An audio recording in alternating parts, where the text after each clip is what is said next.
Go ahead and get started. My name's Cherie. I'm the horticulture agent at CSU Extension in Pueblo County. Welcome to the first seed library event of the year. Like I just said, if you've been on for a minute, you may have heard us chatting that we're hoping to move these in person, and we'll be at the Barkman Library this year in one of their meeting rooms. But until they are allowing in-person events, we'll still be doing the education on Zoom the last Saturday of every month. Once we do get back up and running in person, we'll have opportunities for folks to come in and, grab some seeds, donate seeds, help us package seeds for the library. So the in-person seed swaps are pretty fun, but really happy that you are joining us for our online educational event this month. And we are starting it off with starting seeds indoors, which is always a fun topic, taught by our master gardener, Jared Mira. So if you just want to do a quick Zoom check and make sure that everybody who's not the presenter is on mute, and there'll be plenty of time for questions after the presentation. So I will go ahead and turn it over to Jared, let you share your screen, Jared, and get started with your presentation. Thank you so much. All right, thank you, Cherie. Good morning, everybody.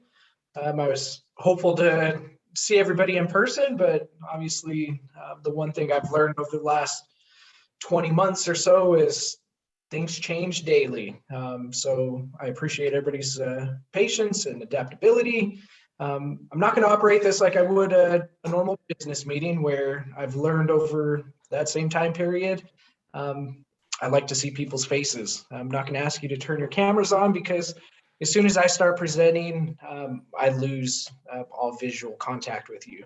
But again, welcome. As Cherie mentioned, we're happy to start the new year. And we always started with the starting seeds indoors. I enjoy presenting on this topic. If you've not seen any of my presentations, I do want to caution you. I have a name tag that says I'm a master gardener. I've gone through some training and courses to acquire that. But my knowledge and experience is from practical field practice. And so a lot of what I discuss on is what works for me. I'm not saying this is how things have to be done. This is just what I found to be the most successful when I start my seeds indoors. So just a little bit of caution. I hope that some of this information is new to you. It is a little bit of a revamped presentation from last year. A lot of the substance has remained the same. And at the end, I'll be more than happy to take any questions.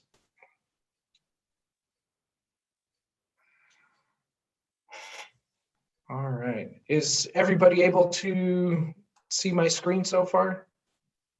Yes, looks good. Okay, perfect.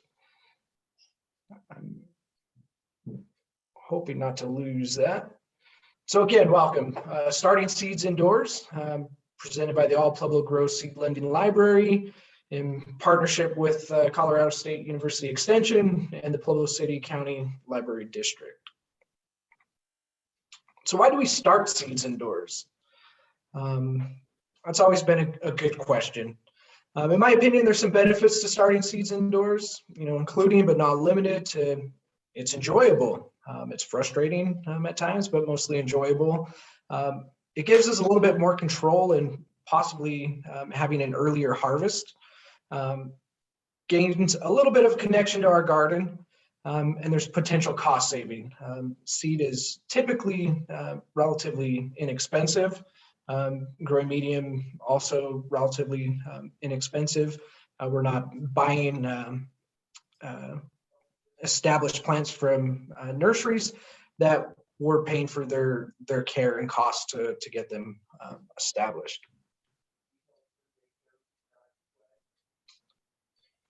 So how do I get started? I found it most important to plan. Anytime I'm getting ready to start seeds indoors, I have to go through a planning process. Part of that planning, I typically like to sketch out my garden area just to kind of see where I'm going to plant things, what I'm going to plant, and look at how much is going to be needed to meet those goals. This has helped me tremendously from not starting an excessive amount of seeds that I then don't have a location for either out in the garden or I run out of space indoors. It's also, in my opinion, very important to find and identify the location inside that you want to start the seeds. Evaluate the size of the space, see what that space will allow you to start. But you also want to prepare for the eventual growth of those seeds. We all know as they start, they're relatively small, but depending on how long we're caring for those indoors, they are going to grow, and we're going to need to accommodate that space of those growing plants. And then I'm also evaluating, is there natural light? How much natural light? Am I going to need supplemental light?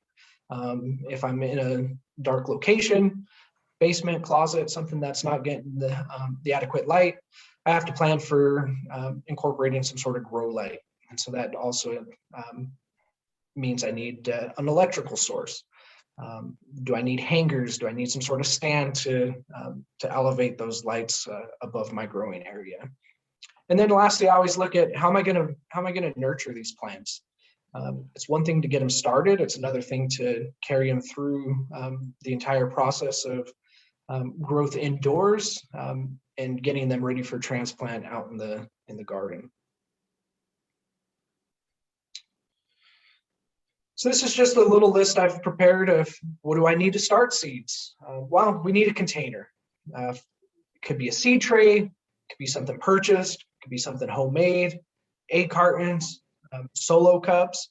What I would caution on is depending on the length of the plant life inside, think about the container. Is the container going to sustain that period of time?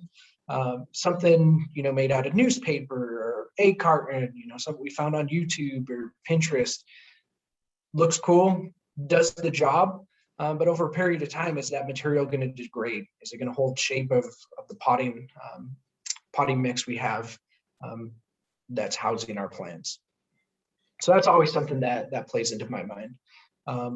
For me, what I found to be most appropriate in my situation, seed tray and solo cups. Potting mix. So we're going to either use some sort of growing, well, of course we're going to use a growing media. Could be a potting mix, could be a coconut fiber, Jiffy pallet, rock wool cubes. There's so many different mediums out there that we could use. Compost, things like that. The nutrients. Depending on our potting soil, it's going to dictate what type of nutrients we might need. It's going to dictate how frequent or how much nutrients are needed. If we're using something that's more of a peat moss material, not going to have a lot of sustaining nutrients. We're definitely going to have to supplement some sort of fertilizer or compost or amendment to our growing medium.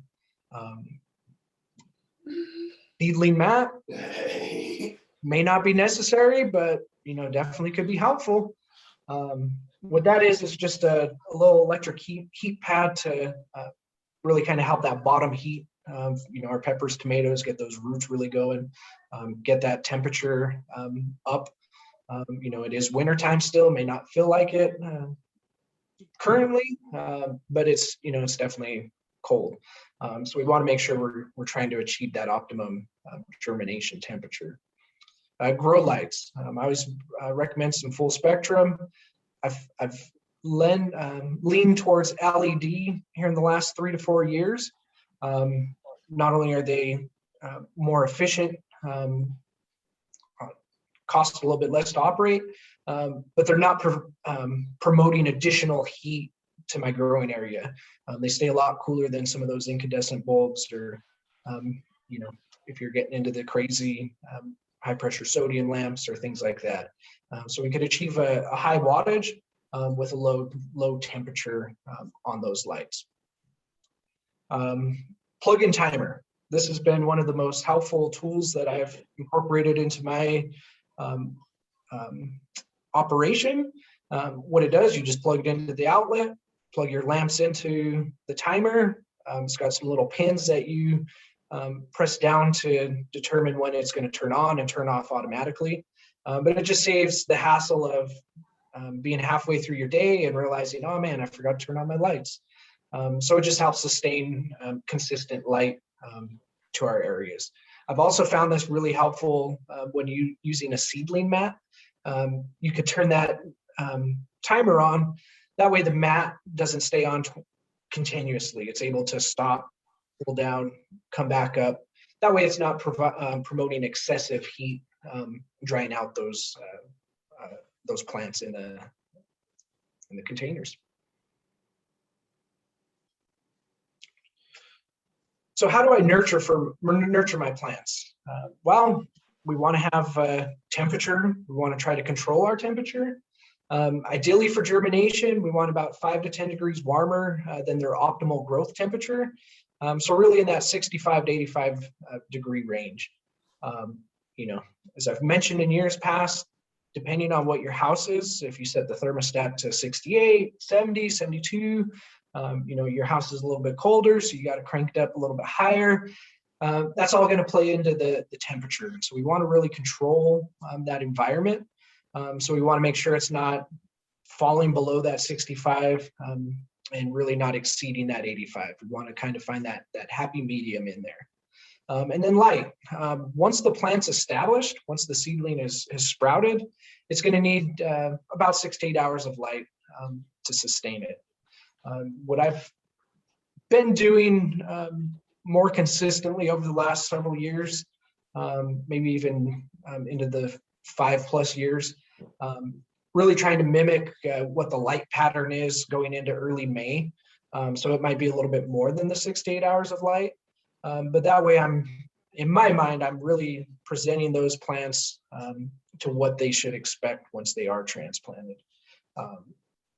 Watering.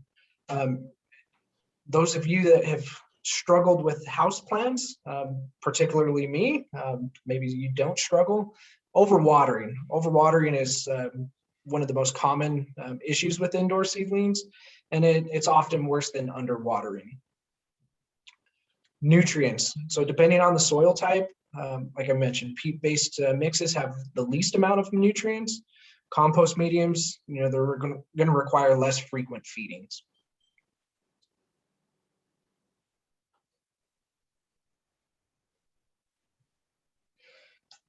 Some of the troubleshooting that may be involved when starting seeds indoors and when caring for plants inside. Of course, pests. We always want to be aware of pests. Could be worse of an issue if we have a lot of house plants. Always want to check underneath the leaves. We want to check all of our growth points, see if there's anything that we can visually identify and address accordingly. Dampening off, this was interesting and new to me. It's based off of a fungus called pride. And this typically occurs when humidity exceeds 85%. And so when that humidity is that excessive, there's more water than other components in the air, and so it's just really going to be excessively wet in there. The seedling may collapse. This is irreversible, but it can be prevented. How do we prevent it? We want to make sure we have good air circulation. We want to make sure we're not overwatering, and it's always important to start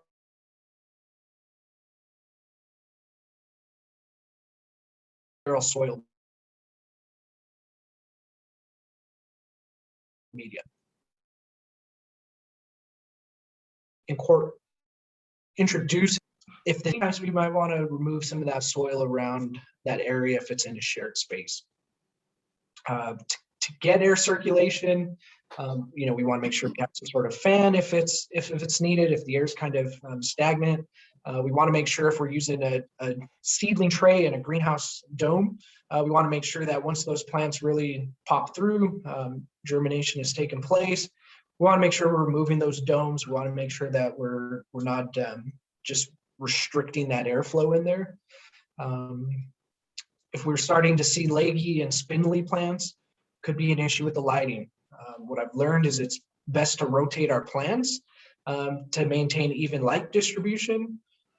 Excessive temperatures can cause this, or it could be a confined space. And so as our plants grow a little bit larger, we want to make sure we're giving them the space they need. Larger, more mature plants are going to dominate that the other plants when absorbing light. So we want to make sure we have space in between everything. Poor root growth. Oftentimes this is due to poor drainage, low temperature, or compacted soil. So we really want to make sure the containers that we're utilizing have good drainage. We want to make sure that soil is a nice mixture to allow for good drainage. Once it starts getting compacted, the roots are going to have a little bit more challenge in growing. And low temperatures. Obviously we're starting seeds inside. February is typically our coldest month. So depending on the location of those plants, we could see some restriction there due to low temperature. So how do I start seeds? Well, we always want to select seed. We want to try to select something that, one, we want to grow. We want to either experiment with new plants. It's something that we've had success with before. It's something we enjoy. It's a staple in our diet or in our household. We want to try to select seeds that are adapted to our area, something that's going to grow within our climate. But don't be limited to that. Don't be afraid to try something exotic, something new. I think there's plenty of opportunity out there to experiment with different plant types and varieties, things that may or may not thrive in our area, but don't be resistive to trying those. So once we have our seed selected, we want to prepare that germination area. So we've identified our location we're going to grow in, identified what we're going to grow in, what sort of container, whether it's going to be a tray, whether it's going to have a dome, whatever area we're planning on growing, we want to make sure it's ready. If we're using Jiffy pallets, we want to soak those in hot water. It just helps them absorb that moisture, expand a little bit. If you're familiar with those, they're just pretty hard and dense. And I found that hot water versus cold water really allows them to expand quicker and more efficiently. What I've also found from that is that hot water, as opposed to cold water, kind of helps promote a little bit jump start on that ideal temperature we're trying to achieve. As we put them into that into our seed tray with a dome, hot water is going to start to condense when that outside air or outside container is a little bit colder. So it kind of helps promote some of that humidity, helps create an ideal environment for those Jiffy pallets and seedlings. We want to place 3 to 4 seeds in each pallet. I've learned it's best to do this rather than try to individualize one seed in each pallet, depending on the germination rate. Out of those 3 to 4, you might have all 4 or 3 germinate, you might have 1. So just want to increase our odds of successful germination by having several seeds in there. We don't want to overseed a pallet. We don't want to create a bigger issue by having all kinds of seed germinate, and then we're trying to thin it out, inadvertently damage a seed. We don't want to do that. So once we have our seeds in the Jiffy pallets, they're in our container, we want to place that into a dark area. And I typically want to leave it from anywhere for 7 to 10 days. The anticipation of seeing our seeds germinate usually gets the best of me. So what I've learned is to put it in a dark area and do not disturb it. Just want to check it maybe around that day 6 or 7, kind of see if things are starting to sprout. If not, I'm just going to leave it alone, check it another day until you start seeing successful germination. Once that happens, when those seedlings sprout, now it's time to introduce a light source. I've learned it's not necessary to have a light over the seedlings as they're prior to germination or during germination, because seeds don't grow in light. They grow in darkness. Plants need light. Once they've sprouted, I want to select maybe 1 to 2 of those seedlings to allow further growth. And so I'm going to remove the other ones. typically what I'll do is I'll look for one that maybe sprouted first, something that's just got a little bit more vigor to it, something that looks a little bit stronger, something that stands out to me. The rest I just want to pull out either with my hands, a little tweezer. Want to do this gently, don't want to just yank everything out and then inadvertently pull out the seedling I want to keep. But I just want to start thinning it out a little bit. Want to allow those dominant seeds to take shape. So we have some seedlings. They're in our tray. They're in our area, whatever we're growing in. We're starting to see roots appear through those pallets. This is when I want to transplant them into a little bit larger container. And for me, this is where a solo cup has worked really well. It doesn't break down. I used to use little peat pots. Over time, they would just start to crumble and deteriorate. And so if you're at this here now in December or January, going into February, we're looking at anywhere from 8 to 12 weeks, 8 to 10 weeks before we're transplanting. And so we really want to make sure that whatever container we're growing in is going to last. And so a solo cup has worked really well for me. What I do is I just poke several holes, 4 to 5, towards the bottom, not underneath it, but on the side. I just stab it with some scissors, fill it up with my growing medium, put my Jiffy pellet in there, and then I allow that to grow. And then more importantly, we just want to keep them alive, at least until it's time to harden them off, and we want to transplant them. So depending on when we're expecting transplant, starting them, it could be 6 to 8 weeks. When I say 6 to 8 weeks, in my opinion, that would be the amount of time where we're actively nurturing our plants. We do want to consider that 7 to 10 days prior to that 6 to 8 weeks, where it's going to take place of getting them germinated, getting them established. I always side on the side of caution and start just a little bit earlier. For me, I'm much more comfortable nurturing a plant longer than really trying to put things off till the last minute. And then I start experiencing unsuccessful germination, having to go through that 7 to 10 days 2-3 times. So I'm losing some growing time, and then don't have much to transplant once it's ready. Hello, darkness, my old friend. I really love this picture. It's showing a bean from a side view. Notice that it's in soil. There's no light hitting it in that first segment. Got a little sprout coming out, still growing, dark.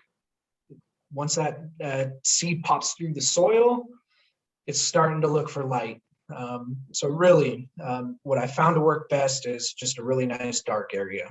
One way I achieve a dark area, black trash bags work really well, heavy dark plastic, just covering over my seed dome to allow any sort of light from getting in there. Really, I just want to allow as much darkness in there as I can to allow that seed to do its thing.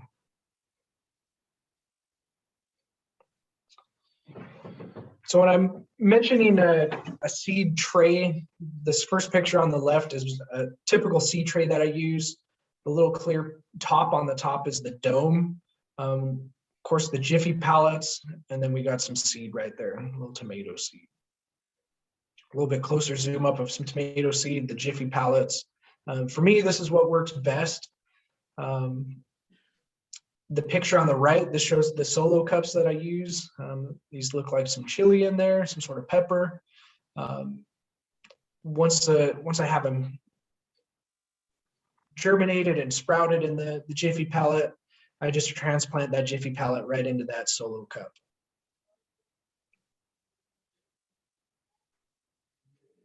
I think this is a mixture of a couple years prior and then last year. Just wanted to show kind of what some of my setups have looked like. Could see some roots coming out those bottoms. What I've found that works for me, I like using these seedling trays. I space out my plants, and then I just fill up that tray with water, and then I allow that root to pull up the water from the bottom up. This kind of helps me from watering each plant individually, getting water all over the tops of the foliage, but just allowing that water to come up from the roots. I got some tomatoes last year. This is one of my lights. If you notice, it's actually standing vertically, hitting the sides of these plants. And then I don't have a good picture, but I have another light array above it. So try to get as much light on there as I can. Again, we got the solo cups. Tomatoes are starting to sprout. This is when I want to make sure I'm giving them adequate space. So in a typical seedling tray like this, you could fit up to about 72 pallets in a single tray. As you notice, when we start transplanting them into whatever container we're going to grow in, there's not 72. I think I could fit maybe, let's see, 2, 4, 6, 8, 10, 12, 14, 12 to 14 in a seedling tray. So when I'm talking about finding an ideal location in a space, this is really what I found to be critical. We could start a lot of seeds in a compacted area, but as they start to grow, we really have to make sure we have the adequate space to accommodate all those plants. Don't make mistakes like I've done where you set out really ambitious. I'm going to have 100 chilies. I'm going to have 2 dozen tomatoes, 2 dozen eggplants, all these different plants, and then you have no space to grow them. This one here on the right, this was last year. That was a pretty much after a transplant.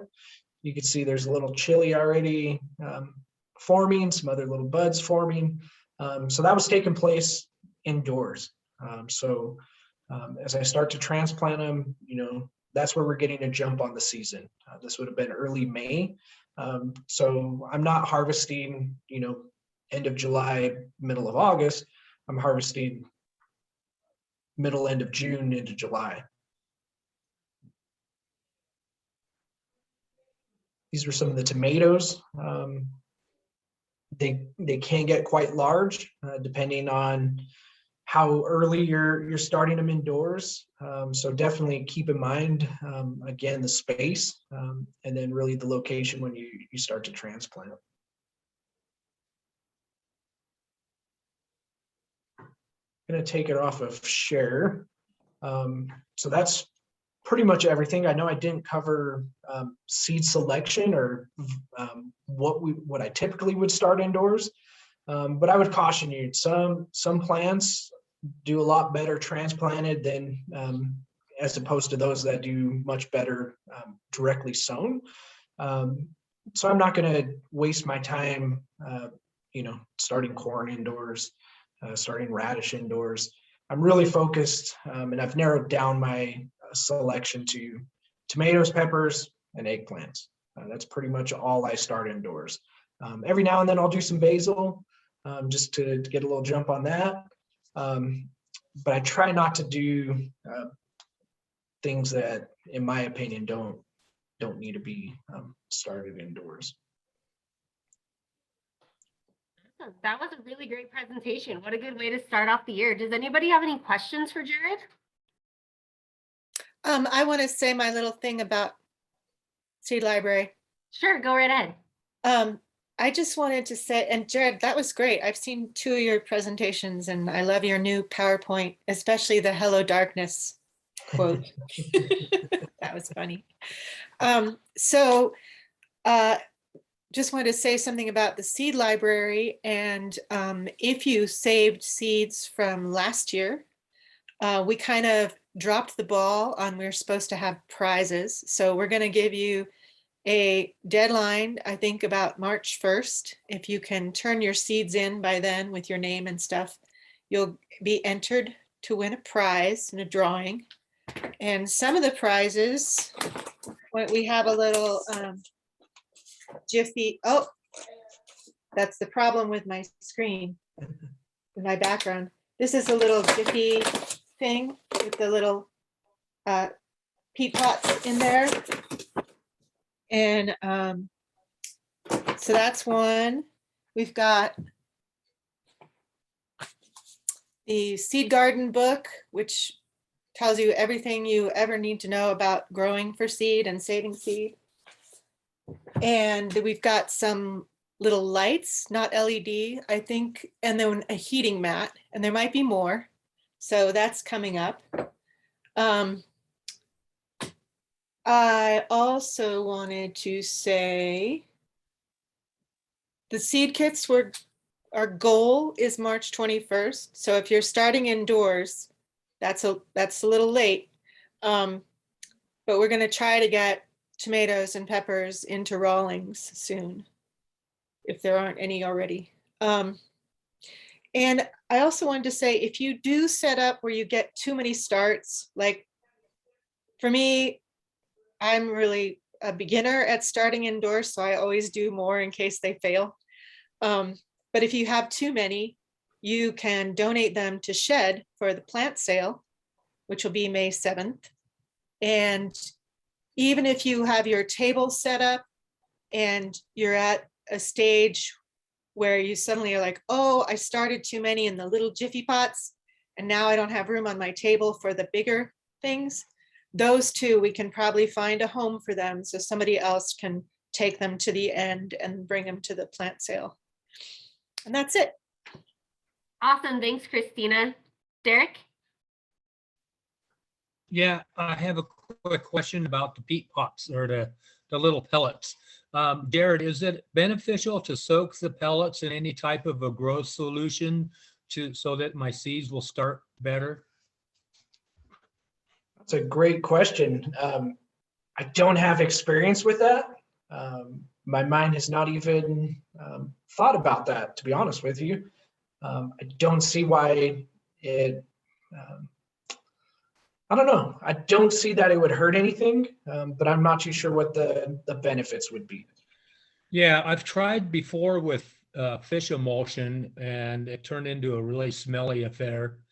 So I don't recommend that.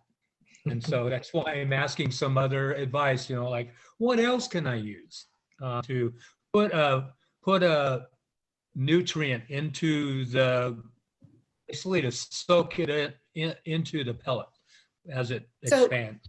With that little Jiffy greenhouse thing that I just showed, it actually comes with this Super Thrive food, and that you are supposed to mix with water and soak the pellets. So that's something. Cool. Plant vitamin for seedlings. I didn't know plants took vitamins. Okay, awesome. That's some good advice. Yeah. A cool thing to try. Jared, there was a question Yes. in the chat. Somebody wondering if in Colorado City, should they plan about mid-May for transplanting? What do you think about that? So I'm not over familiar with growing in Colorado City, but I would say it's safe to say it's probably anywhere from 2 to 4 weeks after the city of Pueblo would be for potential late frost. So I think that's probably reasonable, that mid-May to early June. What I would also encourage are some row covers, plastic, things like that, hoop houses. That always extends the season. So depending on what you're comfortable with and what you have for your available to you, you could easily transplant sooner if you're able to promote that environment. Awesome. Any other questions that anybody has about starting seed or the seed library in general? Oh, okay. There's another one in the chat, Jared. Do you take the plants out of the solo cups before planting them outside? I do not. I pull them directly out of that solo cup and plant them into the soil that way. There was a period of time prior to using the solo cups where I was buying the peat pots, and I would spend way too much money, and I'd spend too much time going from a 2-inch pot to a 4-inch pot to a 6-inch pot. You know, if you have the ability to do that, you could really, you can end up with some really nice plants prior to transplanting.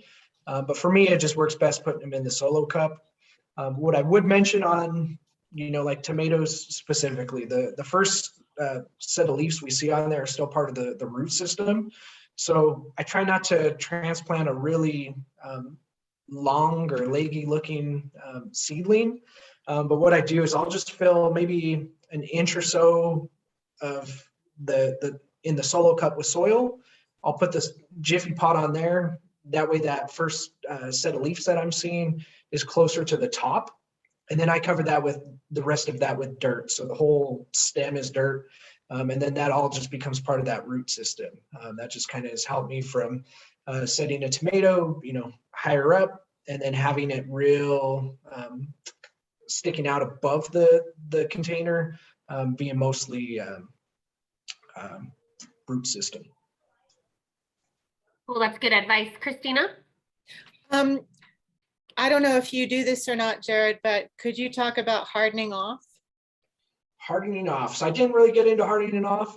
What that is that's just a process of slowly introducing the plants to an outside environment. I'm going to be quite honest with you. I'm not really consistent with my hardening off process.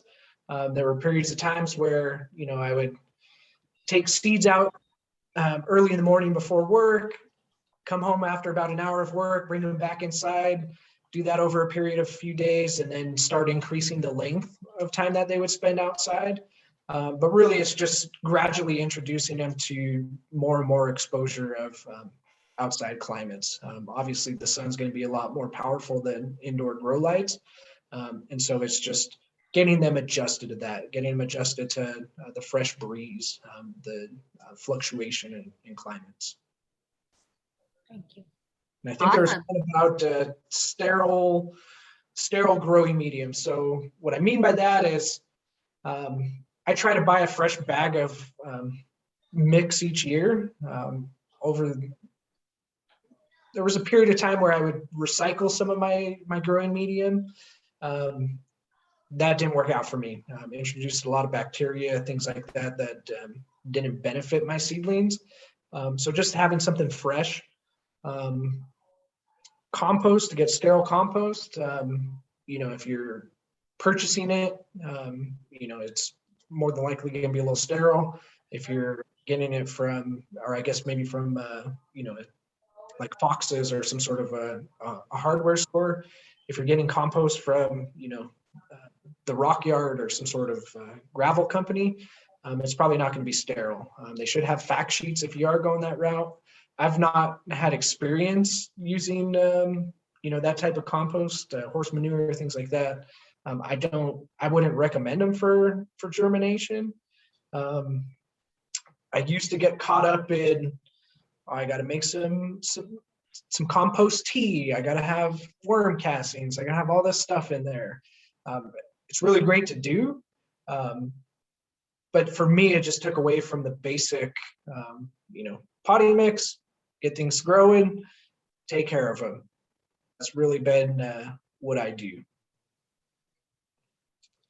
And on the warming mat, so I actually just sold mine at my yard sale last year for about $2. Nice 4-foot growing mat. They're really nice. They can increase temperature anywhere. I think the one I had set from 10 to 20 degrees, which is awesome. But for me, it became a problem when I would forget it was on, and it would just dry out my plants, dry them out way too quick. That water would just evaporate. And so for me, it didn't really work. I didn't see, you know, that big of a difference having seeds germinate on a seedling mat versus not on a seedling mat. But that was my experience with it. I know some people that use it and, you know, really have had good success. So what I always encourage is, you know, it's worth a try. It's going to take several years. It's going to take several attempts to kind of gain comfortability with what you're doing and really the experience of trying different things and seeing, did this work, did this not work? I have another question. Yes. I was wondering, what was my question? Um, Goodness, never mind. I'll come back to it. Yeah, think about it. There's a question on recommendation for brand of grow lights. I don't. So the more recent one that I have is a 4 foot by 4 foot. I think it's a 12 light T8 system, and I got that out of a storage unit, and I believe it's called Sun Grow or something to that effect. They're more available than they were previously. You could go down to any of the grow stores or Foxes, things like that, and they would be able to help you out. I do recommend, what's worked best for me. I've used T5, I've used T8, I've used T12 ballast. T8 seemed to work the best for me. Really, I'd be making it up if I gave you the number of the spectrum, but it's more leaning towards that full spectrum, and I can't remember the rating on that. I remember my question now. It has to do with photo period. So in the past, I've set up my grow light to be on a timer so that I can have it on for 8 hours, and then it turns itself off, so I can get some sleep. Those lights are really, really bright. Do you recommend that, or is that am I just wasting my time? No, that's how mine are. They're set up on a timer, and I think my timer, I run it from 6 a.m. Probably 5 to 6 p.m. So I actually give them a little bit more light.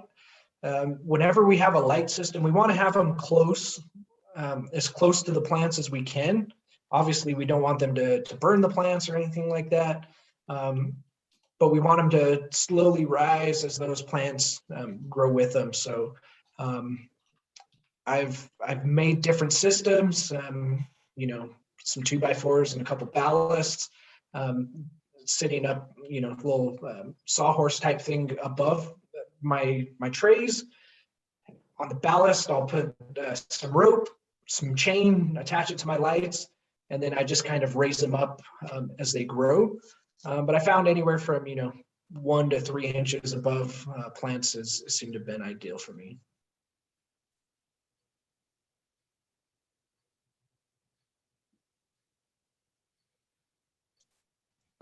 I see in the chat that Mr. Caulfield's asking if we want or need any basil seeds. Mr. Caulfield, I can tell you that we always will take seeds from whoever wants to donate to the library. However, we're looking for stuff that's no older than 3 years old, and it needs to be clearly marked, as far as what year it was harvested. And if it's not cleaned, we will be more than happy to clean it for you. And what should we say for instructions? Bring them to Rawlings? Yeah. So Absolutely. I think in the past we've collected them at the extension office. It could be mailed. And I think the extension office is only open by appointment now. Oh, we're actually open 8:30 to 4:30 Monday through Friday. Oh, okay. Yeah. You guys can drop stuff off whenever. Yeah, so I think that we're going to go with 2 locations for drop-off. That is the Rawlings Library. You'll find our card catalog is on the 2nd floor of the Rawlings Library. It is under construction right now, so bear that in mind, but it doesn't affect services at all. Underneath the card catalog, you'll find a little plastic bin. Make sure, excuse me, again, make sure that your stuff is properly labeled. And then just put it in that bin that's underneath the card catalog. And then the second location, of course, is the extension office at 701 Court Street. And so if you take it to Rawlings, Derek, if he puts his name and phone number and email on there, he'll be good for the drawing. Yes, and you will be automatically entered for the drawing, correct? Yes. Cool. I think we need to put together a little flyer to this effect. But we'll be talking about that on Wednesday, Cherie. Yeah. Yeah, these drawings, they're new and they seem exciting. We'll also Yeah. see, once we're able to resume live in-person events, always feel free to bring seed with you. Yes, Typically, yes. what we've done in the past is we'll have our presentation, and then we process seed, trade seed, things like that at each of these information sessions. Yep. Absolutely. Any last minute questions about starting seeds? Great conversation that we've had. Thank you guys for engaging. Oh, I did have one. Sure. You said to check pests at the growth points. What are the growth points? Just wherever, we got some new leaves coming out, new things like that. I've just So like found at the joints, like here's my Yeah. stem and here comes a new leaf.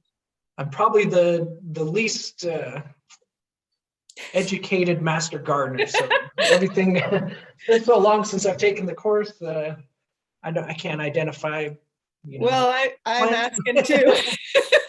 but I Yeah, could you grow. got that practical knowledge though. It's Yeah. helpful. Cool, awesome. Okay, well, if that is it, then again, thank you all so much for coming. Jared, thank you so much for that really